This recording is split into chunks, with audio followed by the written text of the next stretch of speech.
ঘন জঙ্গলে উঁচু উঁচু গাছের মাঝে একটি ছোট্ট কাঁচা ঘরে এক কাঠুরে থাকত। তার নাম ছিল রামু। তার বয়স ছিল ৩৫ বছর। তার স্ত্রীর মৃত্যু হয়েছে প্রায় ৩ বছর আগে। তার একটি ছেলে ছিল, নাম জিতু। তখন জিতুর বয়স ১০ বছর। ছেলেটাই ছিল রামুর পুরো পৃথিবী।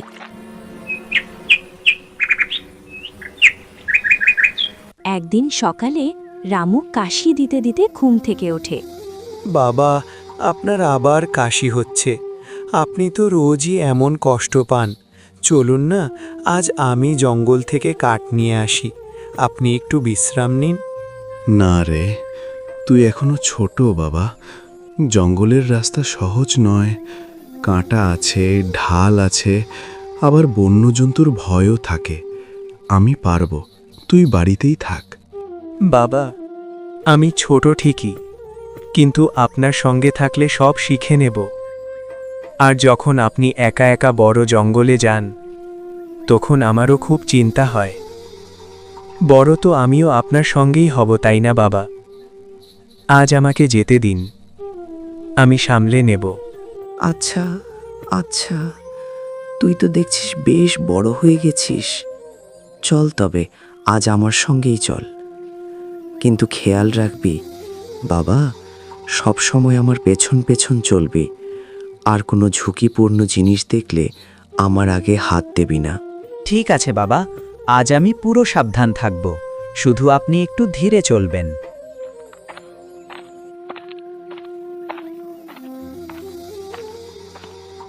তারা বাপ বেটা দুজন জঙ্গলের পথ ধরে হাঁটতে হাঁটতে জঙ্গলের অনেক গভীরে চলে আসে।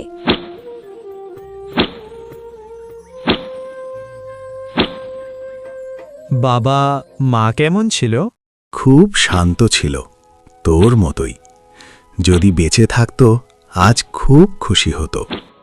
বাবা, মা কি আমাকে কখনো কোলে নিয়ে খেলিয়েছিল? ওরে হ্যাঁ বাবা, খুব খেলিয়েছে তোকে। তুই ছিলি ওর আদরের ধন। তোর কান্না শুনলেই সে দৌড়ে চলে আসত।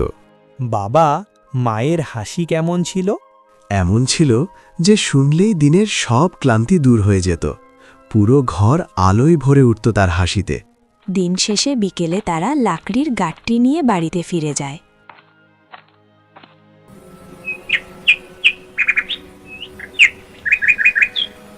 আজ আমি যেতে পারবো না বাবা, শরীর সায় দিচ্ছে না। তাই সাবধানে চলবি বাবা, আর তাড়াতাড়ি ফিরে আসবি। তুমি বিশ্রাম করো বাবা, আমি নিয়ে আসব। শুধু ওষুধটা খেয়ে নিও, একদম চিন্তা করো না, আমি সব সামলে নেব। জিতু একাই জঙ্গলে গেল।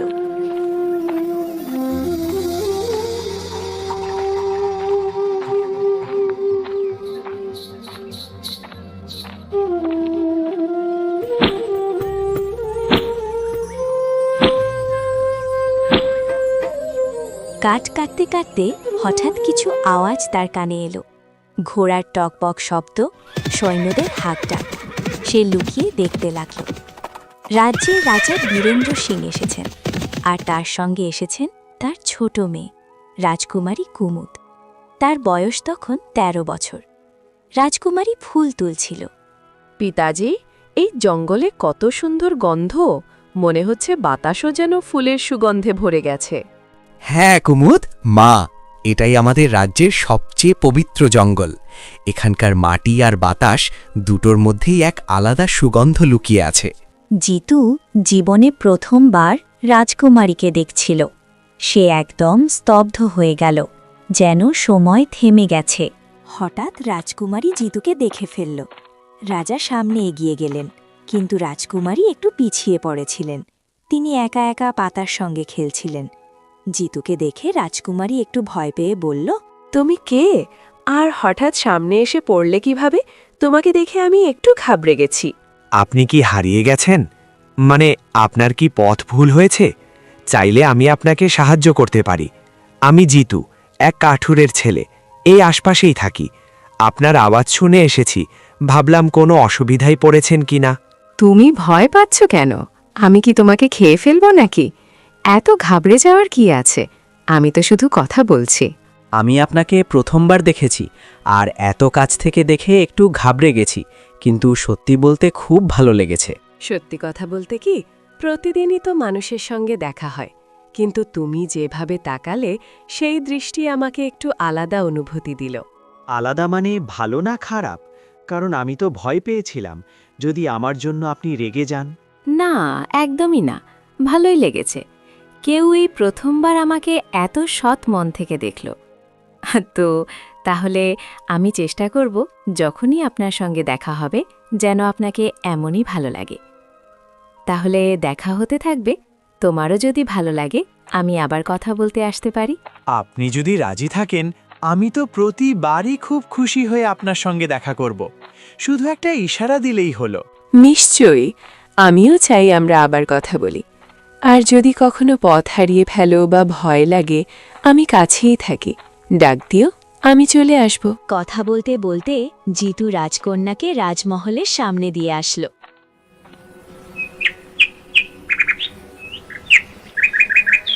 পরদিন সকালে জিতু খুব উদাসীন হয়ে ঘরের সামনে বসেছিল। আমি রাজকুমারীর সঙ্গে কিভাবে দেখা করব? সে তো প্রাসাদে থাকে, আর আমি তো এক সাধারণ কাঠুরের ছেলে। সে জঙ্গলে অপেক্ষা করতে লাগল। কিছুক্ষণ পর রাজকুমারী সেখানে এসে গেল। আমি আপনাকে কিছু বলতে চাচ্ছিলাম। আমি কি কখনো প্রাসাদে আসতে পারি? মানে আমার মতো মানুষকে কি ভেতরে ঢুকতে দেবে? তুমি তো কাঠুরের ছেলে, তাই মা? হ্যাঁ, অবশ্যই আমি কাঠুরের ছেলে। তাহলে আসতে পারো, যদি তুমি ভয় না পাও আর দেখা করার সাহস রাখো। তবে প্রাসাদে পাহারাদার আছে। ওরা আমাকে দেখেই থামিয়ে দেবে, হয়তো বাইরে দাঁড়িয়ে থাকতে বলবে। এখনই বোঝা যাবে না, আর যদি কিছু হয় তখন আমি সামলে নেব। কিন্তু যদি রাজা জেনে যান, তিনি খুব রেগে যাবেন। জিতু, যদি আমার সমস্যা হতো তাহলে কি আমি নিজেই তোমাকে পথ দেখাতাম? আমি চাই তুমি আসো। তাহলে আমি দুপুরে আসব? আর যদি ভয় লাগে? তাহলে আমি আগেই তোমাকে সাহস দেব। আর যদি আরও ভয় লাগে, শুধু মনে করবে আমি সেখানেই তোমার জন্য অপেক্ষা করছি। আপনার এই কথাটাই আমাকে সাহস দিয়ে দেয়।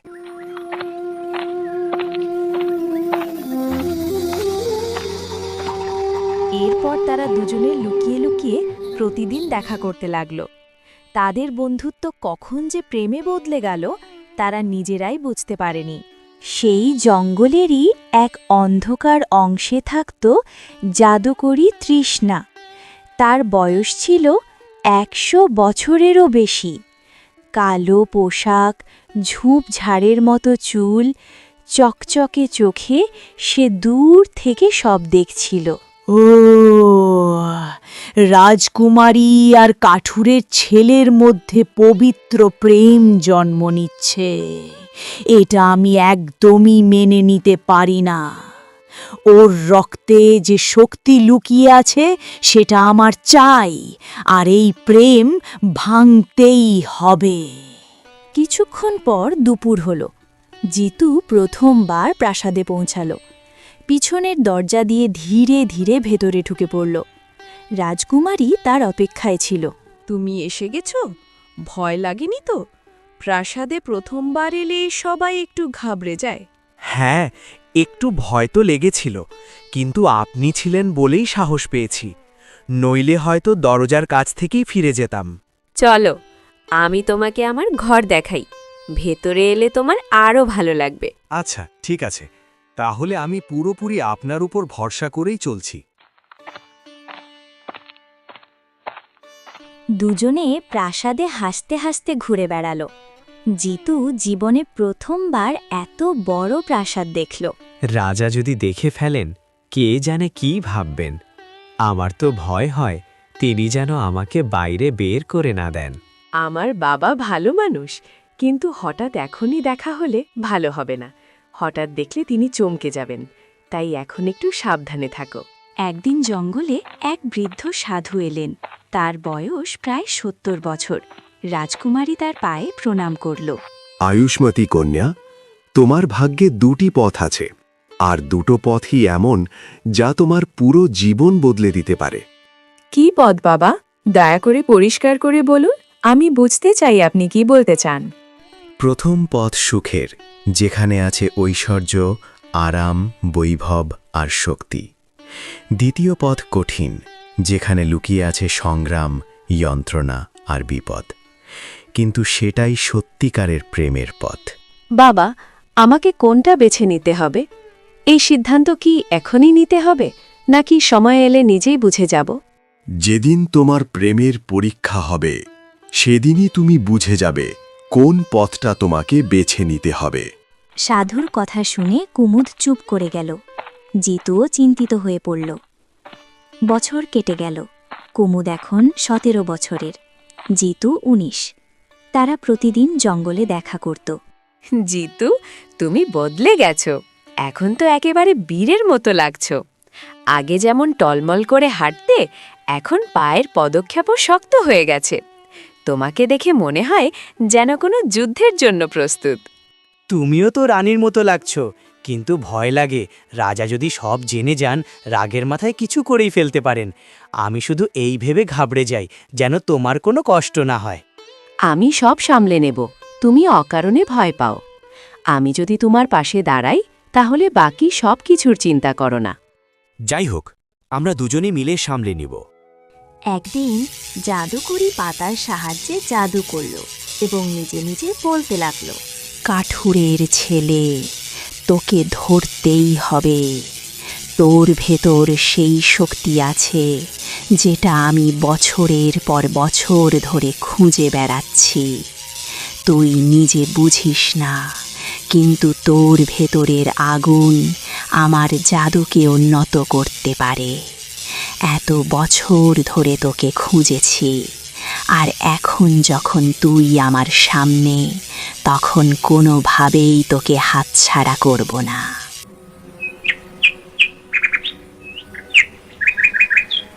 পরদিন জিতু সেই পথ দিয়ে যাচ্ছিল যেখানে ওই জাদুকরি ডাইনি থাকে।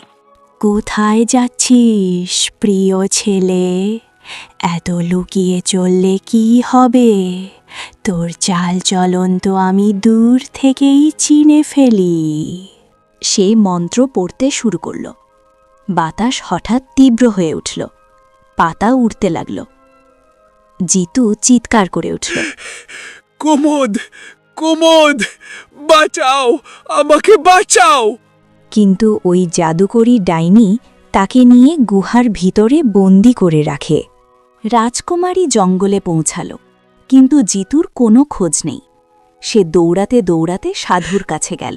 বাবা, জিতু নিখোঁজ। আমাকে বলুন, সে কোথায়? আমি সর্বত্র খুঁজেছি, কিন্তু তার কোনো চিহ্নই পেলাম না। তৃষ্ণা জাদুকরি তাকে নিয়ে গেছে। তার দৃষ্টি খুব তীক্ষ্ণ, আর তার উদ্দেশ্য আরও গভীর। যে আত্মার ভেতর অসাধারণ শক্তি লুকিয়ে থাকে, তাকেই সে ধরে। জিতু তার নজরে পড়ে গেছে। আমি তাকে উদ্ধার করব। কিভাবে করব বুঝতে পারছি না, কিন্তু হাত গুটিয়ে বসে থাকতে পারি না। আপনি আমাকে কোনো পথ দেখান, আমি সব কষ্ট সহ্য করব। শুধু ওকে ফিরিয়ে আনতে হবে। দুটি পথ আছে। প্রথম পথ সহজ, তুমি রাজকুমারী হয়ে প্রাসাদে থাকবে, নিরাপদে। দ্বিতীয় পথ কঠিন, অন্ধকার জঙ্গল, জাদুকরি আর অসীম যন্ত্রণা।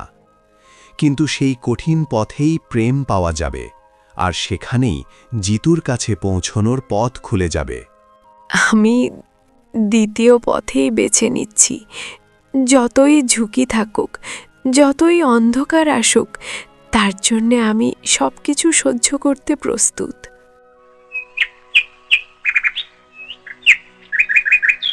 জিতু জেগে উঠে দেখল সে লোহার শিকলে বাঁধা।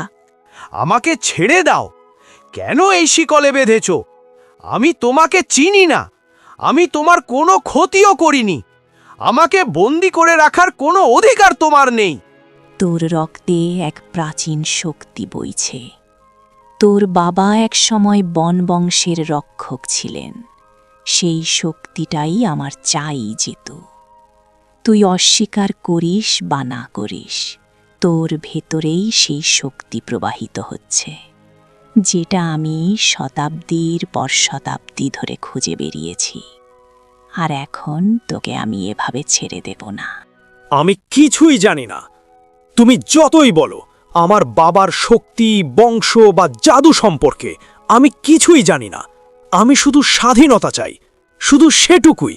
কুমুদ একাই জঙ্গলের পথে বেরিয়ে পড়েছিল। চারদিকে কাঁটা, অন্ধকার আর বন্যজন্তু। পায়ে কেটে রক্ত বেরোলো, তবুও সে থামেনি, এগিয়েই চলেছে। জিতু, আমি আসছি। যতই আঘাত পাই না কেন, তুমি যেখানে থাকো আমি তোমাকে খুঁজে বের করবই। হঠাৎ সাধু আবির্ভূত হলেন। কন্যা, তোকে দুটি শেষ পরীক্ষা দিতে হবে। প্রথম পরীক্ষা ভয়ের পরীক্ষা, দ্বিতীয় পরীক্ষা ত্যাগের পরীক্ষা। ভেবে চিনতে পা বাড়াস, কারণ দুটোই সহজ হবে না। আমি সব সহ্য করব, যতই ভয় আসুক, যত কিছুই দিতে হোক, আমি পিছিয়ে যাব না। প্রথম পরীক্ষা। জাদুকরীর কাছে ছিল এক কালো ঝর্ণা।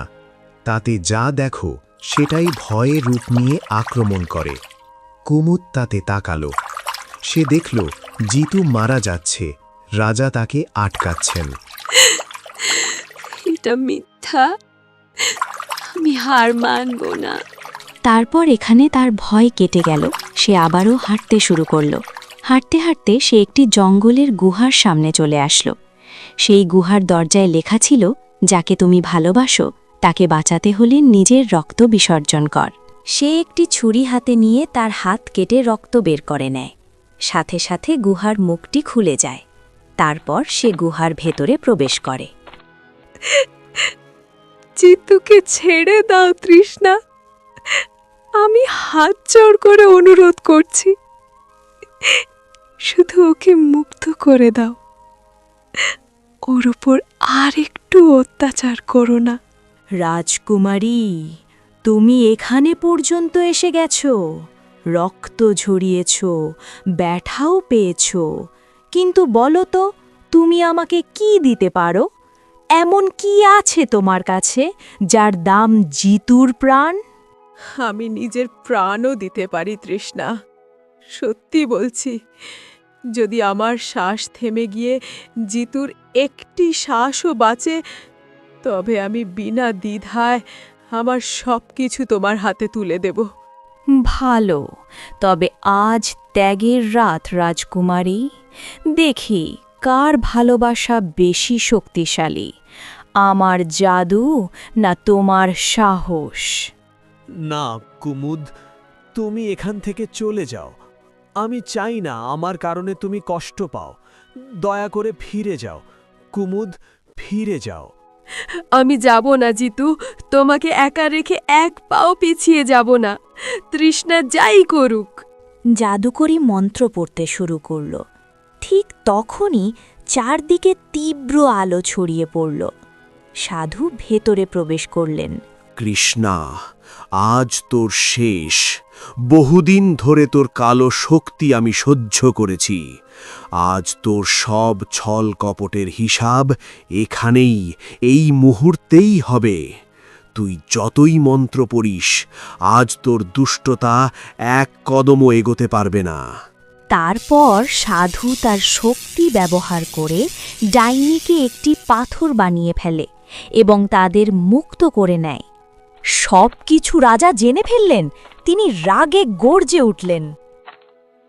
রাজকুমারী আর কাঠুরের ছেলে, এটা অসম্ভব, কখনোই না। তুমি আমার মেয়ে হয়ে এমন সিদ্ধান্ত নিতে পারো না। পিতাজি, আমি জিতুর প্রাণ বাঁচিয়েছি, নিজের জীবন ঝুঁকিতে ফেলে। যদি এই প্রেম আপনার কাছে ভুল মনে হয়, তাহলে আমিও ভুল। তবুও আমি আমার এই সিদ্ধান্ত থেকে পিছিয়ে যাব না। রাজা চুপ করে রইল। তখন সেখানে ওই সাধু এসে হাজির। যে প্রেমের পরীক্ষা রক্ত দিয়ে হয়, তার সামনে কোনো রাজ সিংহাসনই বড় নয়। যে প্রেমে যন্ত্রণা সহ্য করেও একসঙ্গে থাকার শপথ থাকে, তাকে কোনো শক্তিই ভাঙতে পারে না। যদি আমার মেয়ে তাকে সত্যিই ভালোবাসে আর তার মন সেখানে বাঁধা থাকে, তাহলে আমি কিভাবে না বলি, কিভাবেই বা তার পথে দেয়াল তুলে দিই? প্রাসাদে ঢোল নাগারার আওয়াজ উঠল। পুরো রাজ্য আনন্দে মেতে উঠল এবং তাদের পবিত্র ভালোবাসা পূর্ণতা পেল।